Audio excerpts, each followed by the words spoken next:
Geography भूगोल के class में सभी का स्वागत है। आज हम लोग बहुत ही महत्वपूर्ण बिंदु ज्वार भाटा के बारे में जानेंगे। टाइप्स, ज्वार भाटा टाइप्स के बारे में जानेंगे, है ना। तो सबसे पहले तुम लोग एक बार ताली बजा दो सभी। और देखो ज्वार भाटा क्या है, तो इसका मतलब ये मत तुम लोग समझना कि ये आलू भंटा और बैगन भंटा है ना।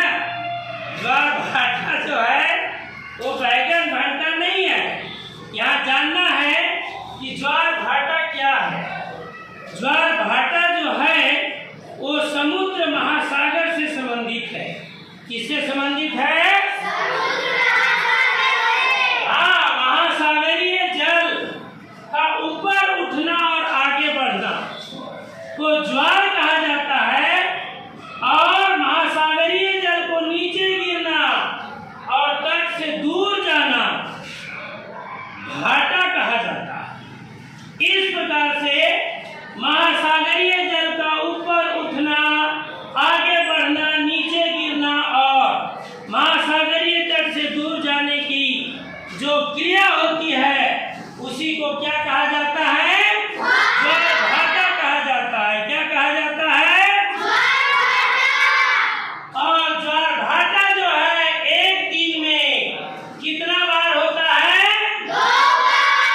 ज्वार भाटा दिन में 2 बार कम से कम होता है। कम या अधिक 2 बार होता है। मतलब समुद्री जल, महासागरीय जल का ऊपर उठना, गिरना, आगे बढ़ना कम से कम 2 बार जरूर होता है, चाहे वो शाम में हो, सुबह में हो या दिन में। अब प्रश्न है कि ज्वार भाटा उत्पन्न होने का क्या कारण है? क्या कारण है कि महासागरीय जल ऊपर उठता है और आगे बढ़ता है? तो इसका सीधा कारण है कि पृथ्वी पर, किस पर? पृथ्वी पर सूर्य और चंद्रमा का, सूर्य एवं चंद्रमा का शक्तिशाली गुरुत्वाकर्षण प्रभाव पड़ता है। पूरा ताकतवर गुरुत्वाकर्षण प्रभाव पड़ता है। इसलिए पृथ्वी का जो जल है वो ऊपर उठता है और पूरा हलचल हो जाता है। समुद्र क्या हो जाता है? हलचल हो जाता है और इधर से उधर हिलोरा मारने लगता है। पृथ्वी का 2/3 भाग जल है, लगभग 71%। तो निश्चित है कि पानी जो है गुरुत्वाकर्षण बल के कारण ऊपर उठेगा तो इधर उधर जाएगा कि नहीं। अब जानना है कि ये जो ज्वार भाटा है वो 2 तरह का होता है, बृहद ज्वार भाटा और लघु ज्वार भाटा। बृहद ज्वार भाटा और लघु ज्वार भाटा। बृहद ज्वार भाटा यानी कि बहुत भारी मात्रा में जल का ऊपर उठना और आगे बढ़ने का काम होता है, और यह अक्सर पूर्णिमा और अमावस्या को होता है। कब होता है? असल में होता क्या है, क्यों बृहद ज्वार भाटा बहुत विशाल रूप से होता है? तो इस समय पृथ्वी के सिद्ध में चंद्रमा और सूर्य दोनों होता है। इसलिए सूर्य और चंद्रमा दोनों का आकर्षण बल जो है, दोनों का जो है गुरुत्वाकर्षण बल मिल करके पृथ्वी को खींचता है अपनी ओर।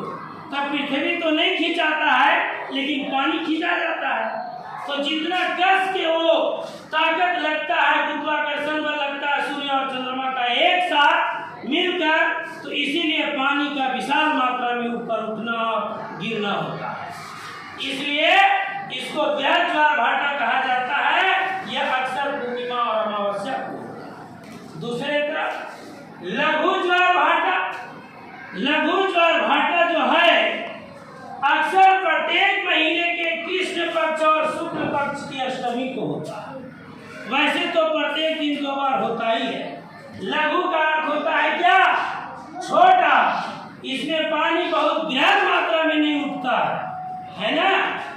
और इस समय क्या होता है, चूंकि पृथ्वी के सिर में सूर्य और चंद्रमा नहीं होता है, पृथ्वी की एक और चंद्रमा और दूसरे तरफ सूर्य होता है,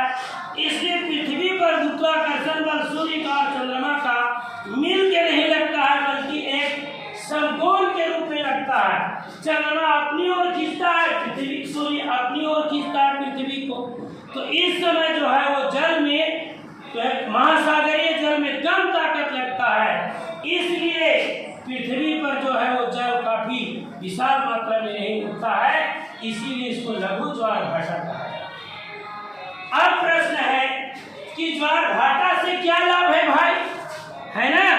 तो ज्वार भाटा का महत्व ये है कि जब समुद्र का, महासागर का जल, है ना, ज्यादातर बीच में होता है और जब ज्वार भाटा होता है तो किनारे आ जाता है, जिससे नाव चलाने वाले नाविक लोग जो है वो आसानी से नाव का संचालन करते हैं।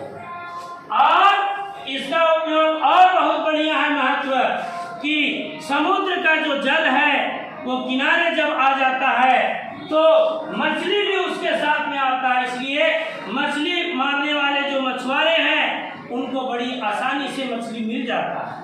और क्या इसका लाभ है, विद्युत ऊर्जा उत्पादन। चूंकि विद्युत ऊर्जा जो है वो जल से भी उत्पादन किया जाता है, तापीय ऊर्जा भी उत्पादन किया, ज्वारीय ऊर्जा भी उत्पादन किया जाता है, तो टरबाइन चलाने में सहयोग होता है, तो विद्युत ऊर्जा का भी उत्पादन होता है। और जिसका उपयोग हम रोज करते हैं, क्या, नमक। अगर थोड़ा सा नमक न पड़े भोजन में, ज्यादा तो जरूरत नहीं पड़ता है, तो हमारा सब्जी फीका हो जाएगा।